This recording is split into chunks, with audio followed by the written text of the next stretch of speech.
আসসালামু আলাইকুম গাইজ। আজকে দেখাবো একটি Suzuki Gixxer SF 250 CC ABS bike.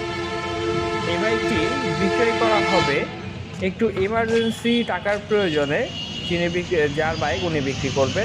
বাইকটির প্রাইস দিয়েছে খুবই অল্প, উনি কিনেছে 2,29,950 টাকা দিয়ে। উনি অনেক কম দামে সেল করে দিবে। গাড়িটি মোটামুটি 2,30,000 টাকা হলে উনি বিক্রি করে দেবে। গাড়িটি একদম নতুন অবস্থায় আছে, ব্যাংড্রাম অবস্থায়।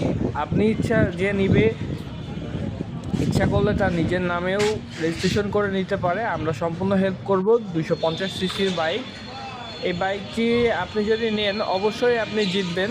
আর যার লাগবে সে আমাদের ফোন নাম্বারে যোগাযোগ করবেন অতি শীঘ্রই, কারণ যে পরিমাণ কম দামে উনি গাড়িটি সেল করে দেবে, আশা করি এত কমে আপনারা কেউ কোথাও পাবেন না। তো আমাদের সঙ্গে যোগাযোগ করবেন। খুব অল্প সময়ের মধ্যে ভিডিওটা দেখার সঙ্গে সঙ্গে আমাদের চ্যানেলটিকে সাবস্ক্রাইব করে দেবেন, কমেন্ট করবেন আর শেয়ার করে আমাদের পাশে থাকবেন। সঙ্গে আমাদের ফোন নাম্বারে কল দিয়ে আপনারা গাড়িটির ডিটেলস নিতে পারবেন। আমাদের মেহেরপুর জেলার বামন্দিতে আমরা অবস্থান করতেছি, এশা বাইক সার্ভিসিং পয়েন্টে। আল্লাহ হাফেজ।